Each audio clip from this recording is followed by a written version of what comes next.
Hi hello welcome back. ഇനിയിപ്പോൾ ദാ ഒരു പുതിയൊരു പെർഫെക്റ്റ് ബ്രെഡ് സ്പ്രെഡ് റെസിപ്പി ആയിട്ടാണ് ഇന്നത്തെ വരവ്. ഇത് കുട്ടികൾക്ക് എല്ലാവർക്കും നന്നായി ഇഷ്ടപ്പെടും. അതുമാത്രമല്ല ഹെൽത്തി റെസിപ്പിയും കൂടെയാണ്. ഒരു ബ്രെഡ് ഉണ്ടെങ്കിൽ ഒരു 10 മിനിറ്റ് നമുക്ക് ചെയ്തെടുക്കാം കേട്ടോ. ഇനിയിപ്പോൾ ദാ എങ്ങനെയാണ് ചെയ്യുന്നതെന്ന് നോക്കാം. ഒരു പാൻ അടുപ്പത്ത് വെച്ചിട്ട് 1.5 ടേബിൾ സ്പൂൺ പശു നെയ്യ് ചേർത്ത് കൊടുക്കണം. പശു നെയ്യ് നന്നായിട്ട് മെൽറ്റായിട്ട് വരുമ്പോൾ നമ്മളിതിലേക്ക് ചേർത്ത് കൊടുക്കുന്നത് 1 കപ്പ് തേങ്ങ ചിരവിയതാണ്. തേങ്ങ എടുക്കുമ്പോൾ അധികം മൂക്കാതെ തേങ്ങ എടുക്കാനായിട്ട് ശ്രദ്ധിക്കണം. നമ്മൾ ഒരുപാട് മൂത്ത് തേങ്ങ എടുക്കുമ്പോൾ നമ്മളുടെ ഫില്ലിങ്ങിന് സോഫ്റ്റ്നെസ് കുറയും. ഇപ്പോൾ ദാ നമ്മളുടെ നെയ്യിലേക്ക് നമ്മൾ തേങ്ങ ആഡ് ചെയ്യുക, നന്നായിട്ടൊന്ന് മിക്സ് ചെയ്യുക. ഇത് നമ്മൾ ഒരുപാട് അങ്ങോട്ട് മൂപ്പിച്ചെടുക്കരുത്. ഒരുപാട് മൂപ്പിച്ചെടുത്താലും നമ്മളുടെ ഫില്ലിങ്ങിൻ്റെ സോഫ്റ്റ്നെസ് കിട്ടത്തില്ല. ഇനി ഇതാ കാഷ്യൂ, അണ്ടിപ്പരിപ്പ് നന്നായിട്ട് പൊടിച്ചെടുത്തതാണിത്. ഒരുപാട് പൊടിച്ചെടുക്കണ്ട, കുറച്ചൊന്ന് തരിതരിപ്പോടുകൂടി പൊടിച്ചെടുത്തിട്ട് ആഡ് ചെയ്യുക.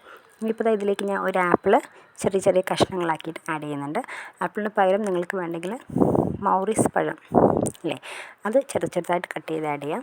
അതും അല്ലെങ്കിൽ ഡേറ്റ്സ്, ഈന്തപ്പഴം ചെറിയ പീസാക്കി കട്ട് ചെയ്തിട്ട് ആഡ് ചെയ്ത് കൊടുക്കാം.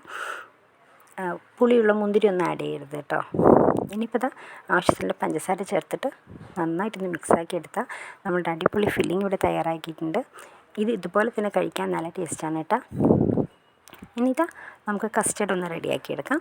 അതിനായിട്ട് 3/4 കപ്പ് പാൽ ഞാൻ എടുത്തിട്ടുണ്ട്. ചെറിയ കപ്പിലാണ് എടുത്തിരിക്കുന്നത്. അതിലൊരു 3 ടേബിൾ സ്പൂൺ പാൽ വേറൊരു കപ്പിലേക്ക് മാറ്റുക. അതിലേക്ക് 1.5 ടേബിൾ സ്പൂൺ കസ്റ്റാർഡ് തരിയില്ലാണ്ട് കലക്കിയെടുക്കണം. ഒട്ടും തരിയില്ലാണ്ട് കലക്കിയെടുക്കുക. ഇനിയിപ്പോൾ നന്നായിട്ട് മിക്സാക്കി എടുക്കണം. ഇനി നമുക്ക് അടുപ്പത്തൊരു പാൻ വയ്ക്കുക. അതിലേക്ക് നമ്മളുടെ ഈ 1/2 ഗ്ലാസ് പാലില്ലേ, അത് ചേർത്ത് കൊടുക്കുക. അത് ചേർത്ത് കൊടുത്തതിന് ശേഷം മധുരത്തിന് ആവശ്യമായിട്ടുള്ള പഞ്ചസാര ചേർത്ത് കൊടുക്കുക. ഇതിപ്പോൾ നന്നായിട്ട് തിളച്ച് വരുമ്പോൾ നമ്മുടെ കസ്റ്റാർഡ് കലക്കി വെച്ചിട്ടില്ലേ, അതിലേക്ക് ഒഴിച്ചു കൊടുക്കുക. ഇതിപ്പോൾ നമ്മൾ കസ്റ്റാർഡ് കലക്കി എടുക്കുന്നത് നമ്മളുടെ ഫ്രൂട്ട് ജാമില്ലേ, അതിൻ്റെ കൺസിസ്റ്റൻസിയിലാണ് ചെയ്തെടുക്കുന്നത്. ഇത് ഒരുപാട് ലൂസായി പോകരുത് ഈ കസ്റ്റാർഡ്, അതുപോലെ തന്നെ ഒരുപാട് കട്ടിയാവരുത്. അതിനിടയ്ക്കുള്ളൊരു കൺസിസ്റ്റൻസിയിൽ വേണം ഇത് കിട്ടാനായിട്ട്. അപ്പോൾ നമ്മളുടെ പാലിൻ്റെ അളവും കസ്റ്റാർഡ് പൗഡറിൻ്റെ അളവും ഞാൻ പറഞ്ഞൊരു രീതിക്ക് എടുത്തു കഴിഞ്ഞാൽ നിങ്ങൾക്ക് കറക്റ്റായിട്ട് ഒരു ജാമിൻ്റെ കൺസിസ്റ്റൻസിയിൽ ഇത് കിട്ടും. ഇനിയിപ്പോൾ ഇതാണ് നമ്മളുടെ അതിൻ്റെ ഒരു നമ്മളുടെ സ്പ്രെഡിൻ്റെ ഒരു കൺസിസ്റ്റൻസി കേട്ടോ. ഒരുപാട് ലൂസാകരുത്, ഒരുപാട് കട്ടിയാവരുത്. ഈ ഒരു രീതിയിൽ വേണം ചെയ്തെടുക്കാനായിട്ട്. കാരണം ഇത് നമ്മൾ ബ്രെഡിൽ സ്പ്രെഡ് ചെയ്യാനുള്ളതാണ്. ഇനിയിപ്പോൾ 4 കഷ്ണം ബ്രെഡ് എടുത്തിട്ടുണ്ട്. ഇതിൻ്റെ ബ്രൗൺ പീസില്ലേ, ബ്രൗൺ അരിവ്, അതൊന്ന് കട്ട് ചെയ്ത് കളയണം. ഇനിയിപ്പോൾ നമ്മളുടെ കസ്റ്റർഡ് കുറച്ച് നേരം നമ്മൾ റെസ്റ്റിന് വെച്ചപ്പോൾ കുറച്ചുകൂടി തിക്കായിട്ടുണ്ട്. അത് നമ്മൾ ബ്രെഡിൽ ജാം അപ്ലൈ ചെയ്യില്ലേ, ജാം തേക്കുന്ന പോലെ നന്നായിട്ട് കുറച്ചധികം തന്നെ തേച്ച് കൊടുക്കുക കേട്ടോ. എന്നിട്ട് ഇതിലേക്ക് നമ്മുടെ ഫില്ലിങ് വെച്ച് കൊടുക്കുക. സൂപ്പർ ടേസ്റ്റാണ്. ഞാനിത് ഇതുപോലെ തന്നെയാണ് സെർവ് ചെയ്യുന്നത്. ഇത് വേണമെങ്കിൽ നിങ്ങൾക്ക് പുഡിംഗ് മോഡലിലും ചെയ്തെടുക്കാം. പക്ഷെ ഞാനിപ്പോൾ ബ്രെഡ് ഈ സ്പ്രെഡ് ചെയ്തതിന് ശേഷം മേലെ നമ്മുടെ ഫില്ലിങ് നന്നായിട്ടൊന്ന് വെച്ചിട്ടൊന്ന് പ്രസ് ചെയ്ത് കൊടുക്കണം. ഇതുപോലെ ചെയ്തെടുക്കാം കേട്ടോ ഓരോ പീസും. പിന്നെ ഒരു കാര്യം ഞാൻ പറയാൻ വിട്ടുപോയിട്ടുണ്ടായിരുന്നു, നമ്മുടെ ബ്രെഡില്ലേ അത് നന്നായിട്ടൊന്ന് ആവി കയറ്റിയെടുക്കണം.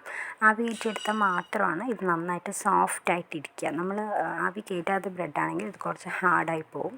അത്രയ്ക്കും പെർഫെക്റ്റ് ടേസ്റ്റ് കിട്ടത്തില്ല. അപ്പോൾ നിങ്ങൾ ബ്രെഡ് സ്റ്റീം ചെയ്തെടുക്കണം, ആവി കയറ്റിയെടുക്കാൻ പ്രത്യേകം ശ്രദ്ധിക്കണം. ഇനിയിപ്പോൾ ഓരോ പീസും ഇങ്ങനെ ഫില്ല് ചെയ്തെടുക്കാം. ഓക്കെ, നമ്മളുടെ എല്ലാ ബ്രെഡും ഇങ്ങനെ ഫിൽ ചെയ്തെടുത്തിട്ടുണ്ട് ഞാൻ. സൂപ്പർ ടേസ്റ്റാണ് കേട്ടോ. കുട്ടികൾക്ക് നന്നായിട്ട് ഇഷ്ടപ്പെടും. ഇത് നമ്മൾ കഴിക്കാൻ പോകുന്നതിന് ഒരു 5-10 മിനിറ്റ് മുന്നേ ഇങ്ങനെ നന്നായിട്ടൊന്ന് അറേഞ്ച് ചെയ്തെടുക്കുമ്പോഴാണ് അതിന് രുചി കൂടുതൽ അല്ലേ. ഇതിപ്പോൾ ചെയ്ത് വെക്കുമ്പോൾ കുറച്ച് ഡ്രൈ ആയി പോവും. നമ്മൾ കഴിക്കുന്ന സമയത്ത് ഇങ്ങനെ ഒന്ന് സ്പ്രെഡ് ചെയ്ത് കൊടുക്കുക. കുട്ടികൾക്ക് ഹെൽത്തി ആയിട്ടുള്ള റെസിപ്പിയാണ്. എല്ലാവരും ഒന്ന് ട്രൈ ആക്കി നോക്കണം കേട്ടോ. ഇനിയിപ്പോൾ എൻ്റെ റെസിപ്പി ഇഷ്ടപ്പെട്ടു എന്നുണ്ടെങ്കിൽ മാത്രം എൻ്റെ ചാനൽ ഒന്ന് സബ്സ്ക്രൈബ് ചെയ്ത് സപ്പോർട്ട് ചെയ്യാൻ മറക്കല്ലേ.